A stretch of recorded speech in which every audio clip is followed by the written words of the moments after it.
Shalom teman-teman, perkenalkan, aku Maxi. Nah, sebelum masuk penyembahan, aku mau cerita sedikit nih tentang apa sih yang aku alami selama pandemi ini. Nah, selama pandemi ini, aku tuh sering lihat di berbagai macam sosial media, banyak banget orang-orang di luar sana tuh yang sukses, baik secara finansial maupun secara namanya. Nah, sebagai manusia, aku iri dong, dan gak jarang aku ngeluh sama Tuhan. Aku terus bertanya sama Tuhan kayak gini, Tuhan, kenapa sih kok gak aku yang kayak mereka? Tuhan, kenapa sih kok gak aku yang kasih kesempatan kayak mereka, supaya aku bisa sukses di masa-masa kayak gini? Nah, percaya nggak percaya, Tuhan tuh benar-benar jawab semua keluhanku tuh dengan proses yang luar biasa. Singkat cerita, aku daftar di salah satu workshop yang diadain sama salah satu kampus besar di Surabaya. Nah, dan kebetulan di hari pertama itu kita dikasih salah satu event dan kita yang bertanggung jawab atas event itu. Dan kebetulan juga aku dikasih kepercayaan untuk menjadi ketua panitia. Nah, dengan backgroundku yang nggak pernah jadi ketua panitia, aku kadang bingung, aku nggak bisa mimpin mereka gitu. Aku terus kayak berpikir kayak gimana sih cara mimpin mereka gitu. Nah, tapi aku yakin ini semua ujian dari Tuhan. Nah, akhirnya aku terus belajar dari Google, kayak teman-teman yang ahli dalam bidang kepanitiaan, mau baca-baca buku yang tentang kepanitiaan. Nah, sampai singkat cerita itu sejalan 1 minggu, semua tuh benar-benar 90% fix perencanaan kita. Jadi kayak benar-benar semua tuh udah tertata dengan baik. Nah, mungkin teman-teman tanya, loh kan kamu nggak sukses di bidang nama maupun finansialmu. Nah, di sini yang menurutku sukses itu adalah gimana aku bisa memimpin para panitia-panitia yang lain untuk menjadi berhasil dalam perencanaan event ini. Nah, apa sih yang bisa diambil dari kesaksianku hari ini? Kesimpulannya itu gini, setiap orang tuh pasti punya kesempatan dan jalannya masing-masing. Balik lagi ke setiap pribadi manusia, mau nggak sih menerima panggilan dari Tuhan itu atau enggak? Nah, balik lagi kalau misalnya kita cuma males-malesan, kita cuma diem aja, kita cuma bisa iri dan cemburu sama orang-orang yang sukses di luar sana, ya nggak akan ada hasil yang menonjol di hidup kita gitu. Nah, aku mau ingat sama kalian, kalau kalian mau berhasil, terus berusaha, terus berharap sama Tuhan, terus berdoa, dan terus menyerahkan semuanya pada Tuhan gitu. Karena aku yakin dengan pengalamanku juga, kalau kita lakuin itu, semua akan berhasil pada waktunya. God bless.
kalian pasti punya mimpi. Dan saya berharap masa pandemi seperti ini, di mana kita masih harus beradaptasi dengan banyak hal baru dan tidak mudah tentunya, kalian tidak berpikir untuk buru-buru mengubur mimpi kalian. So, pada hari ini kita akan bicara bagaimana menggapai mimpi di tengah pandemi. Dan mari kita buka panduan terbaik di muka bumi ini, yaitu firman Tuhan, supaya kita tidak salah langkah atau kehilangan semangat di tengah jalan, sehingga kita semua bisa menggapai mimpi-mimpi kita meskipun di tengah pandemi seperti ini. Kita buka di dalam doa. Tuhan Yesus yang baik, kami bersyukur jikalau pada hari ini Tuhan memberi kami kesempatan untuk mendengar pesan-Mu, bagaimana kami menjadi orang-orang yang menggapai mimpi di tengah pandemi, di tengah krisis yang sedang terjadi. Kami berdoa krisis yang hari ini terjadi tidak melemahkan iman kami, tetapi justru melalui krisis Engkau akan mencetak pemimpi-pemimpi yang hebat. Dan bukan hanya pemimpi, tetapi mereka adalah orang-orang yang mengejar mimpinya dan menggapai mimpi-mimpi mereka bersama dengan Tuhan. Tuhan memberkati di dalam nama Tuhan Yesus. Haleluya, haleluya, amin. Kalau saya menyebut beberapa nama, kalian pasti kenal salah satu di antara mereka. Sebut saja Steve Jobs, atau Colonel Sanders, Steven Spielberg, Oprah Winfrey, atau mungkin Albert Einstein. Pasti tahu kan satu di antara mereka? Well, mereka semua punya persamaan. Persamaan yang pertama yang saya lihat, mereka sama-sama orang sukses. Itu kenapa kita kenal mereka, karena mereka dikenal dunia dengan kesuksesan yang mereka raih selama hidup mereka. Tapi jangan lupa, persamaannya nggak berhenti di situ. Mereka semua bukan hanya orang sukses, tetapi mereka juga orang yang pernah gagal. Kita coba lihat satu persatu. Steve Jobs misalnya. Dunia mengenal dia sebagai CEO dari Apple Computer. Terobosan-terobosan teknologinya luar biasa. Tetapi kita tahu dia pernah gagal dalam kuliahnya. Dan bukan hanya itu, pada waktu dia merintis karirnya di Apple Computer, dia pernah didepak oleh perusahaannya sendiri. What about Harlan David Sanders? Atau kita lebih mengenalnya dengan Colonel Sanders, dengan KFC-nya. Kentucky Fried Chicken menjadi salah satu franchise ayam goreng yang dikenal luas hari ini. Di Indonesia apalagi. Tapi kalian tahu kan cerita pada waktu sebelum dunia mengenal fried chicken atau ayam goreng seperti hari ini, dia menawarkan 1000 kali lebih resep ayam gorengnya dan tidak ada satupun yang menerimanya, alias ditolak semua. Steven Spielberg, dari remaja sampai hari ini, saya selalu terkagum-kagum dengan semua film yang dia buat. Sutradara yang hebat. Kalau kalian melihat di layar, kalian bisa menyaksikan betapa banyak film hasil yang diproduksi oleh dia. Tapi tahukah kalian, pada waktu dia bermimpi menjadi seorang sutradara dan dia mencoba mendaftar kepada sekolah film, 1 kali ditolak, 2 kali ditolak, bahkan 3 sekolah film menolak dia. Kalau kita mengingat lagi, ada satu nama, Oprah Winfrey. Tentu kita kenal sebuah acara talk show paling laris di muka bumi ini. Kesuksesannya luar biasa, bahkan dia dikenal sebagai salah satu wanita terkaya di muka bumi ini. Tapi kita tahu masa remajanya sangat tragis. Diperkosa pada waktu dia masih usia 13-an tahun, bahkan diperkosa berkali-kali, bahkan diperkosa oleh saudaranya sendiri. Belum lagi pada waktu dia merintis karir di pertelevisian, dia juga pernah dikeluarkan dari industri pertelevisian. Dan yang terakhir, kalian pasti tahu Albert Einstein kan? Orang jenius itu, siapa yang menyangka pada waktu dia masih kanak-kanak, dia kesulitan bicara loh. Dan karena kesulitannya dalam berbicara, itu yang membuat Einstein tidak mengalami masa sekolah dasar yang menyenangkan. Bahkan penilaian guru-gurunya tidak cukup baik kepada Einstein. Nah, itu 2 persamaan di antara mereka. Mereka sama-sama orang sukses dan mereka orang yang pernah gagal. Tapi jangan lupakan persamaan yang ketiga ini. Mereka adalah orang-orang yang sama-sama belajar dari kegagalannya, bangkit kembali, memperbaiki kesalahannya, dan menjadi lebih baik. Ini adalah kunci yang paling membedakan antara orang yang sukses dan orang yang tidak sukses. Orang yang sukses, mungkin mereka pernah gagal, tapi mereka selalu orang-orang yang belajar dari kegagalannya, memperbaiki kesalahannya, dan menjadi lebih baik di kemudian hari. Saudara, hari ini mungkin kalian merasa gagal dengan hidup kalian. Bahkan mungkin kegagalan itu tidak semata-mata karena kalian sendiri. Mungkin ada faktor X, orang tua mungkin, keluarga mungkin, yang saat ini seolah-olah menghalangi mimpi-mimpi kalian. Tapi jangan lupa, sekalipun halangan begitu banyak dan kegagalan pernah kita alami, kita mengingat kisah orang-orang sukses tadi. Mereka bisa bangkit, memperbaiki kegagalannya, dan menjadi lebih baik. Begitu juga kalian. So, hari ini kita akan ingat satu kisah pada waktu Tuhan mau membawa Yosua masuk ke tanah yang dijanjikan kepada mereka. Tanah impian. Sebuah mimpi yang dimimpikan mereka 40 tahun berputar-putar di padang gurun. Mungkin beberapa di antara mereka pun sudah mengubur mimpinya dan berpikir, sudahlah, kita begini-begini saja, toh kita juga hidup. Tapi Yosua membawa misi besar dan dia percaya bahwa kalau Tuhan berfirman, maka mereka pasti akan memiliki negeri itu. Dan pada waktu itu ada sebuah kisah yang nanti kita akan lihat sama-sama di Yosua pasal yang ketiga, di mana Yosua berdiri di tepi sungai Yordan. Dia sedang berpikir, apakah saya harus masuk ke tanah perjanjian atau lebih baik tinggal di tepi sungai Yordan ini saja? Oh, kalau kita semua tinggal di tepi sungai Yordan ini tidak ada yang melarang, tidak ada yang mengusir.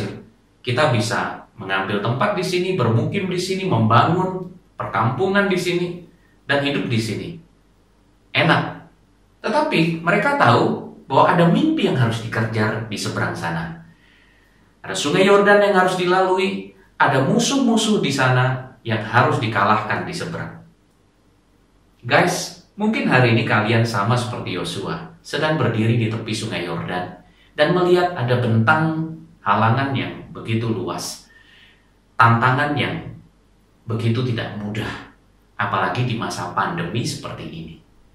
Mungkin ada 1-2 di antara kita berpikir, sudahlah, saya begini saja. Saya harus mengubur mimpi besar saya untuk jadi arsitek. Saya harus mengubur mimpi besar saya untuk jadi dokter yang hebat. Saya harus mengubur mimpi besar saya untuk jadi politikus yang handal. Guys, jangan buru-buru menyerah dulu. Ayo kita belajar dari Yosua. Bagaimana menggapai mimpi di tengah krisis. Bagaimana menggapai mimpi sekalipun tantangan membentang. Bagaimana menggapai mimpi di tengah pandemi seperti ini. Di dalam ayat acuan kita hari ini, dari Yosua pasal 3 ayat yang pertama sampai yang ke-17. Kalau kita melihat bagian pertama, yaitu ayat 1 sampai 4, terutama ayat 3, kalian bisa baca di layar di sana dikatakan seperti ini. Segera sesudah kamu melihat tabut perjanjian Tuhan. Guys, tabut perjanjian Tuhan dalam satu perikop ini disebut sampai 7 kali loh. Artinya ini sesuatu yang penting sekali. Dan kita tahu tabut perjanjian adalah lambang kehadiran Tuhan di tengah-tengah umatnya. Jadi, kalau kita melihat kunci yang pertama yang Tuhan mau ajarkan di sini, Tuhan mau kita memastikan fokus kita kepada Tuhan dan firman-Nya. Inilah hal pertama yang kita mau pelajari, kita mau tanamkan baik-baik. Jadi kalau kita mau menggapai mimpi, meskipun di tengah masa pandemi seperti ini, fokus kepada Tuhan dan firman-Nya itu nomor 1. Jangan sampai kita kehilangan fokus kepada Tuhan dan firman-Nya. Nah, kalau kita lihat ayat yang ketiga, dikatakan firman Tuhan, segera sesudah kamu melihat tabut perjanjian Tuhan, saya lanjutkan, yang diangkat para imam, yang memang suku Lewi, maka kamu harus juga berangkat dari tempatmu dan mengikutinya. Tunggu, saya ulangi lagi. Kamu harus juga berangkat dari tempatmu. Tetapi kita tahu yang berangkat dulu adalah tabut perjanjian. Dan dikatakan di bagian terakhir ayat yang ketiga, mengikutinya. Artinya apa? Artinya Tuhan ada di depan. Dan bukan hanya itu, ayat 4 dikatakan harus ada jarak kira-kira 2000 hasta. Nah, 2000 hasta itu kira-kira 900 meter, guys. Jadi jauh banget kan jaraknya. Apa yang Tuhan sedang katakan? Kalau kita mau berhasil dengan mimpi-mimpi kita, taruh Tuhan jauh di depan. Nah, banyaknya kita ini nggak taruh Tuhan jauh di depan. Ego kita, kitanya sendiri yang jauh di depan. Maksudnya apa sih? Tuh, kalau kita lagi berdoa, Tuhan, kuliah apa ya?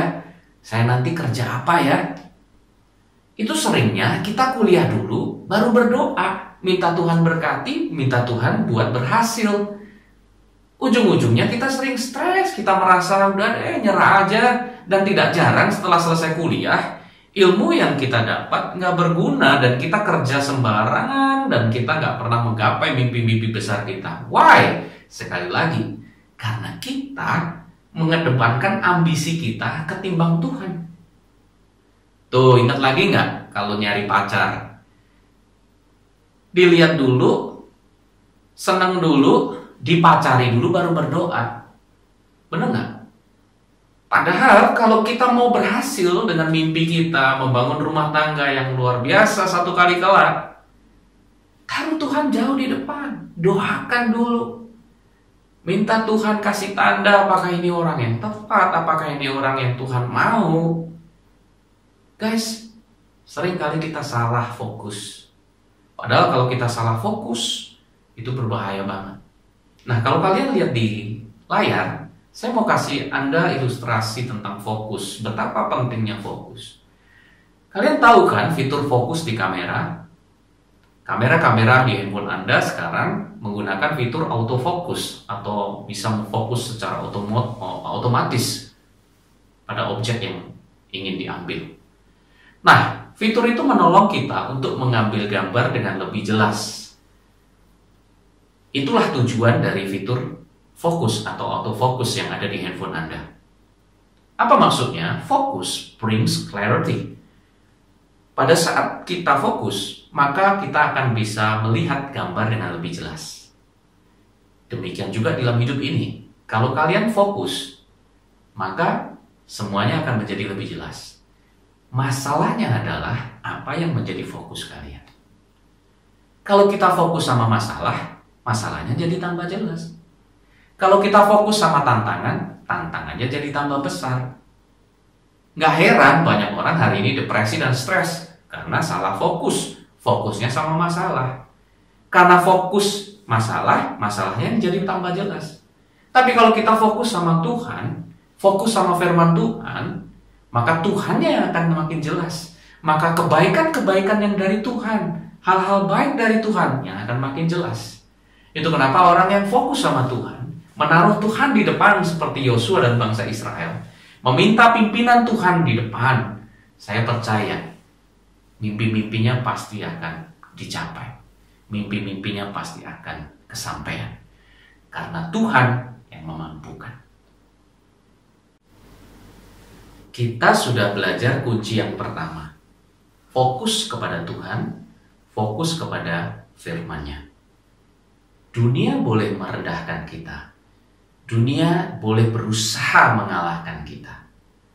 Tapi kalau kita fokus lebih kepada Tuhan dan apa yang dikatakan firman-Nya, itu langkah pertama sehingga kita mampu bertahan dan menggapai mimpi kita. Kunci yang kedua, persiapkan dirimu sebaik mungkin. Saya ulangi, persiapkan dirimu sebaik mungkin. Kalau kita lihat ayat selanjutnya, di Yosua pasal 3 ayat 5-7, firman Tuhan dikatakan seperti ini. Berkatalah Yosua kepada bangsa itu, kuduskanlah dirimu, sebab besok Tuhan akan melakukan perbuatan yang ajaib di antara kamu. Guys, dikatakan kata kuduskanlah dirimu. Kata kudus atau kados itu artinya kamu memisahkan diri, ya, membedakan diri dari dunia. Kita mungkin nggak bisa terlepas dari dunia ini 100% karena kita masih tinggal di dunia ini. Tetapi kata kudus itu artinya punyalah gaya hidup yang berbeda. Jadi kalau orang dunia males-malesan, kamu jadi yang rajin. Kalau dunia bangunnya siang-siang, kamu bangun lebih pagi. Kalau dunia mengajarkan uang, fokus kita adalah kepada karakter dan bagaimana menyenangkan Tuhan, bukan hanya uangnya.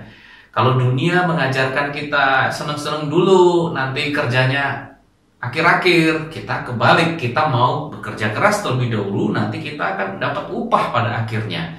Nah, ini yang dikatakan tentang kekudusan. Jadilah berbeda, persiapkan dirimu. Karena apa? Firman Tuhan berkata gini, kita coba lihat balik lagi di monitor ya. Yosua pasal 3 ayat 5 itu dikatakan, sebab besok Tuhan akan melakukan perbuatan yang ajaib di antara kamu. Tuhan akan buat miracle di antara kamu. Sekali lagi, Tuhan akan bikin perkara yang ajaib. Artinya apa, guys? Artinya Tuhan mau buat sesuatu yang hebat hanya bagi mereka yang menguduskan diri, hanya bagi mereka yang siap. Makanya saya boleh bilang gini, besok akan lebih baik bagi orang-orang yang mempersiapkan dirinya dengan baik. Catat ini baik-baik. Akan ada hari esok yang lebih baik bagi kalian yang mempersiapkan dengan lebih baik. Persiapan sangat penting. Coba kita lihat di layar kita hari ini. Kalau satu kali kalian pergi ke kebun apel dan pemiliknya berkata, kamu boleh jalan-jalan di kebun apel ini dan boleh ambil apel sesuka kamu. Coba bayangkan yang pertama, kalau kalian nggak bawa apa-apa, terus jalan-jalan di kebun apel itu, kalian sudah dapat pesan boleh ambil apel sesuka kamu. Pasti dong, kita nggak cuma jalan dan lihat, tapi kita pengen ambil kan? Pertanyaannya adalah, seberapa banyak yang bisa kita ambil? Padahal pemiliknya berkata, kamu boleh ambil bebas. Tapi masalahnya kita nggak bawa apa-apa. Paling kita cuma bisa jalan-jalan, ataupun kalau kita mau paksa ambil, kita cuma bisa ambil 2 atau 4 mungkin. Belum lagi, kebayangkan kalau apelnya gede-gede, terus dimasukin di kantong yang sempit, wah itu pasti susah banget. Dengan kata lain, yang kita bisa bawa ya cuma 2 atau 4 biji. Nah, kalau kita mau bawa lebih banyak, bawa keranjang. Kalau kita bawa keranjang, kita bisa ambil lebih banyak apel. Setuju? Tapi pertanyaannya, apakah kemudian kita bisa mengambil semua apel di kebun itu? Gak usah di seluruh kebun itulah.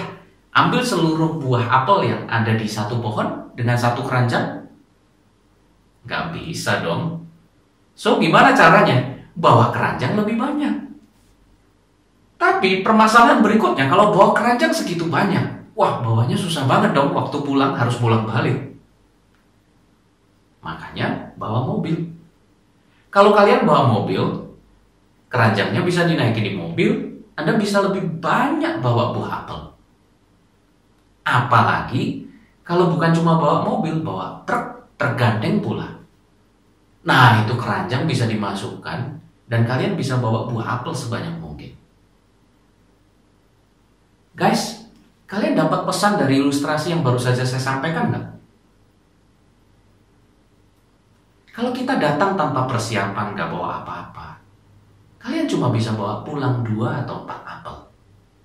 Tapi kalau kalian datang dengan segala persiapan, bawa keranjang, bawa mobil, bahkan bawa tergandeng, kalian bisa dapat banyak banget. Apa yang ingin saya sampaikan ke kalian? Satu hal. Seberapa persiapan kita, sebesar itulah yang akan kita capai. Kalau kita hanya bersiap ala kadarnya, bersiap seenaknya, bersiap sembarangan, jangan salahkan situasi, jangan salahkan Tuhan. Kalau yang kita capai dalam hidup ini cuma segini. Tapi kalau kita mengusahakan yang terbaik, mempersiapkan diri yang terbaik, saya percaya persiapan tidak pernah mengkhianati hasil. Guys, siapkan dirimu dengan baik. Ada banyak di antara kita pengen jadi pinter, tapi nggak pernah belajar. Ada banyak di antara kita pengen jadi orang hebat, tapi tidak pernah membaca buku, tidak pernah menambah ilmu. Ada banyak di antara kita pengen jadi bos yang hebat, tapi bangun siang jam 10, jam 12 siang setiap hari. Ada banyak orang bermimpi jadi hebat, tetapi tidak pernah mempersiapkan dirinya dengan hebat. Saudaraku, ayo, mulai hari ini persiapkan dirimu. Pak, saya belum punya ini. Pak, uangnya nggak ada. Yang namanya persiapan, itu nggak harus semuanya ada kan? Justru pada saat semuanya belum ada, kita mempersiapkan yang ada. Satu kali kelak yang tidak ada itu, Tuhan akan percayakan ke kita. Kunci yang ketiga yang gak boleh kita lupakan. Yakinlah pada waktu dan pertolongan Tuhan. Kenapa ini penting? Karena tidak ada satu manusia pun yang tidak punya keterbatasan. Hari ini kita mungkin bilang, saya pengen jadi ahli IT tapi gak punya komputer. Saya pengen jadi bisnismen, tapi keluarga saya bukan keluarga konglomerat, gak punya relasi untuk bisnis dan yang lain-lain. Mungkin kita ngomong hari ini, saya pengen jadi dokter, tapi uang untuk masuk ke dokteran mahal, Pak. Ratusan juta bahkan miliar. Orang tua saya gak bisa bantu. Nah itu kenapa kita mesti yakin dengan waktu dan pertolongan Tuhan. Well, Yosua pada waktu mau masuk ke tanah perjanjian, tadi saya sudah bilang, dia punya masalah juga toh. Dia punya keterbatasan loh. Kok bisa? Coba bayangkan, kalau Anda lihat visualisasi di layar, pada waktu imam itu mau menginjakkan kaki, menyeberangi sungai Yordan, itu perintah yang sebetulnya mustahil loh. Kenapa dikatakan begitu? Coba kalau bayangkan tuh, kalau sungai Yordan itu mengalir pada waktu musim kering, mungkin lebarnya cuma 13 meter. Tapi waktu mereka mau nyebrang, itu lagi musim semi. Dan lebar sungai Yordan pada waktu musim semi, itu bisa 1 kilometer lebih. Kebayang nggak sungai yang lebarnya 1 kilometer lebih? Jadi kalau sungai 1 kilometer lebih, tingginya 1 senti, nggak apa-apa. Tapi ini sungai, lebarnya 1 kilo, dalamnya bisa mencapai 45 meter. Kita berenang di kolam renang aja, dalam 3 meter udah ngeri. Ini dalamnya 45 meter, guys. Jadi mustahil nggak untuk diseberangi? Itu baru nyebrang sungai Yordan. Padahal Yosua tahu nggak sama bangsa Israel bahwa di seberang sana, nanti kalau kalian baca sendiri di rumah ya, ayat 10 menyebutkan ada 7 bangsa loh, yang kuat-kuat, yang harus mereka hadapi. Bangsa Amori, Kanaan, Het, dan lain-lain yang lainnya. Dan 7 bangsa itu yang disebutkan oleh Alkitab di ayat yang ke-10 dari Yosua pasal 3, itu adalah bangsa yang lebih banyak dan lebih kuat dari bangsa Israel. Jadi kebayangkan tantangan di depan itu banyak banget. Senjata mungkin mereka terbatas. Jangankan mikiri perang sama bangsa yang ada di tanah perjanjian, mikirin nyebrang aja nggak punya perahu. Kalau harus bangun perahu dulu, wih lama banget. Kalau muter jauh banget. Nah tuh kalau kalian bisa lihat di layar ada petanya, muternya jauh banget. Dan tetap aja ujung-ujungnya juga ketemu sungai Yordan lagi nanti. Guys, mereka punya banyak masalah. Mereka punya banyak tantangan. Tapi apa yang mereka lakukan? Kenapa mereka melangkah? Karena mereka yakin dengan waktunya Tuhan. Mereka nggak meragukan Tuhan. Kenapa musim semi sih? Kenapa nggak nunggu musim kering sih? Enggak. Mereka yakin dengan waktunya Tuhan. Kayak hari ini ya, kita berpikir, waduh kalau pandemi kayak gini nggak usah bermimpi deh. Siapa tahu loh, di masa pandemi ini justru kita menemukan titik balik hidup kita. Dan kita akan melihat bahwa Tuhan akan menuntun kita kepada keberhasilan. Jangan pernah ragukan waktunya Tuhan. Dan jangan pernah ragukan pertolongannya Tuhan. Itu kenapa bangsa Israel bergerak. Para imam itu maju. Ayo kita lihat ayat 15 ya. Ayat 15 dikatakan segera sesudah para pengangkat tabut itu sampai ke sungai Yordan. Dan para imam pengangkat tabut itu mencelupkan kakinya. Saya ulangi guys. Mencelupkan kakinya. Mereka nggak lompat loh. Mereka nggak lakukan loncatan indah masuk ke air loh. Why? Karena Tuhan lagi menekankan sama kita semua nih hari ini. Tuhan nggak butuh loncat indahmu. Tuhan nggak butuh lompatan tinggimu. Tuhan nggak butuh yang wow dari kamu ya.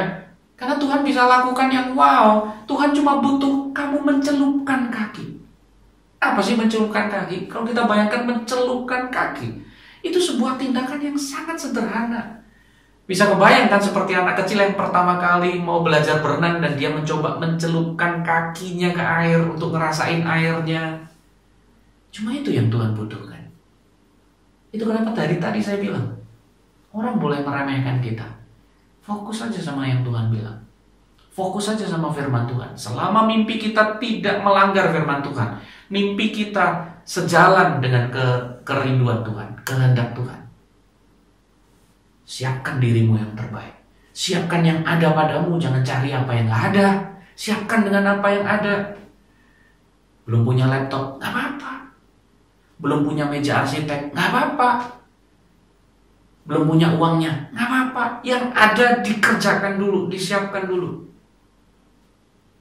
Ini langkah iman yang sederhana yang Tuhan mau. Belajar bangun pagi dulu. Belajar disiplin, belajar setiap hari dulu. Belajar untuk baca buku lebih banyak dulu. Belajar bantu orang tua dalam hal kecil-kecil. Belajar dalam hal-hal yang kita bisa lakukan dulu. Itulah tindakan mencelupkan kaki. Dan lihat, kalau kita yakin pada waktu dan pertolongan Tuhan, Tuhan tuh kalau nolong gak setengah-setengah. Coba lihat ayat 16. Maka berhentilah air itu mengalir. Air yang turun dari hulu melonjak menjadi bendungan. Wow, Tuhan tuh kalau nolong kita gak pernah setengah-setengah guys. Tuhan kalau ngasih kita, kasih yang terbaik guys. Air yang turun dari hulu itu melonjak jadi bendungan. Jauh sekali. Wow, jauh sekali kata firman Tuhan. Sejauh apa sih? Jauh sampai di dekat Adam. Tahu nggak? Dekat Adam sampai ke titik di mana para imam itu mencelupkan kaki. Itu jauhnya berapa jauh? Coba tebak. 100 meter, 200 meter cukup jauh? Atau 1 kilo, 2 kilo cukup jauh menurut kalian? Guys, saya kasih tahu ya. Satu titik di mana mencelupkan kaki, para imam itu mencelupkan kaki, sampai ke titik dekat Adam, itu 30 km. Kebayangkan jauhnya. Kebayangkan mujizat yang Tuhan kerjakan. Kita lihat Tuhan singkapkan 1 meter air aja kita terkagum-kagum. Ini Tuhan bikin air itu jadi bendungan 30 km. Sungai itu kering. Itu kenapa Tuhan bilang, apa yang kamu bisa lakukan? Jangan dengarkan dunia, dengarkan firman-Ku, kata Tuhan. Dan Tuhan berkata lagi, apa yang kamu tidak bisa, apa yang kamu tidak punya, itu urusanku, kata Tuhan. Itu nanti Tuhan yang beri, bahkan Tuhan bisa beri lebih dari yang kau pikirkan. Efesus 3 ayat 20 berkata apa? Bagi Dialah yang mampu, yang dapat, yang bisa, yang sanggup melakukan jauh lebih banyak daripada yang kita doakan atau pikirkan, seperti yang ternyata dari kuasa yang bekerja di dalam kita. Saya mau ajak kalian ulangi kata-kata jauh lebih banyak. 1, 2, dan 3. Jauh lebih banyak. Sekali lagi dengan lebih mantap lagi. Kalau kau perlu tutup mata, yakin nih. Sama-sama kita katakan. Jauh lebih banyak. Jauh lebih banyak dari yang kita pikirkan. Jauh lebih hebat dari yang kita pikirkan. Itu kalau Tuhan bekerja. So, yakinlah dengan waktu dan pertolongannya Tuhan. Kita punya keterbatasan, oke. Tapi Tuhan kita tidak terbatas. Dia bisa kasih kita lebih dari yang kita pikirkan. So, kita sudah belajar 3 kunci untuk menggapai mimpi di tengah pandemi, di tengah krisis, di tengah keterbatasan yang kita miliki. Kunci yang pertama, fokus pada Tuhan dan firman-Nya. Dunia boleh meremehkan kita. Keterbatasan yang kita punya mungkin hari ini sedikit melemahkan kita. Tantangan mungkin tidak mudah. Tapi kalau kita fokus pada Tuhan dan firman-Nya, kita nggak akan menyerah. Kita akan tetap bersemangat. Karena Tuhan selalu mampu. Yang kedua, siapkan dirimu sebaik mungkin. Dari hal-hal yang sederhana. Dari hal-hal yang kecil. Dari hal-hal yang kita punya. Gak perlu terlalu bingung dengan apa yang hari ini kita gak punya. Yang ketiga, yakinlah dengan waktu dan pertolongan Tuhan. Serahkan semua keterbatasan kita ke Tuhan. Karena Tuhan sanggup melakukan jauh lebih banyak. Tuhan sanggup menyediakan apa yang kita gak punya hari ini. Dan saya berdoa, kalau kita bukan hanya jadi pendengar hari ini, tapi mau menjadi pelaku firman, kita akan menjadi generasi yang menggapai mimpi. Meskipun pandemi belum berakhir. Meskipun ke depan kita tidak pernah tahu ada krisis yang lebih besar atau krisis yang lebih sulit. Kita punya Tuhan yang sama yang menolong Yosua. Dan Tuhan yang sama itu akan menolong kita semua. Let me pray for you. Saudara, boleh saya minta kita semua taruh tangan di dada. Tuhan, Kau tahu, Kau melihat dimanapun kami berada hari ini. Dengan segala keterbatasan yang kami miliki, dengan semua ketakutan yang hari ini mengintimidasi kami. Tapi biarlah hari ini semua itu gugur di dalam nama Tuhan Yesus. Karena kami sudah mendengar firman-Mu. Kami mau belajar fokus kepada Tuhan dan firman-Mu. Kami mau dengar-dengaran akan Tuhan, kami mau ikut tuntunan Tuhan. Kami mau bersiap. Kalau hari-hari ini kami masih suka malas-malasan, lebih banyak waktu kami habiskan untuk senang-senang, main game, gak kenal waktu. Kami mau siapkan diri sebaik mungkin. Kami mau berbenah. Dan kalau hari ini masih banyak yang kami belum punya, yang kami belum bisa, kami mau yakin dengan waktu dan pertolongan Tuhan. Dan hamba berdoa, di dalam nama Tuhan Yesus ada kekuatan baru memampukan kami untuk terus bermimpi, mengejar mimpi-mimpi kami. Dan pada satu kali kelak kami percaya generasi ini akan menggapai mimpi-mimpi mereka bersama dengan Tuhan. Karena itu aku memberkati engkau di dalam nama Bapa, Putra, dan Roh Kudus, yaitu di dalam nama Tuhan Yesus Kristus. Bermimpilah setinggi langit. Kejarlah mimpi-mimpimu. Dan biarlah oleh pertolongan Tuhan saja engkau akan menggapai mimpi. Meskipun di tengah pandemi seperti ini. Di dalam nama Tuhan Yesus Kristus. Haleluya, haleluya, haleluya. Amin. Don't give up. Jangan berhenti di tepi sungai Yordan. Seberangi sungai Yordanmu, masuki tanah impianmu bersama dengan Tuhan. God be with you.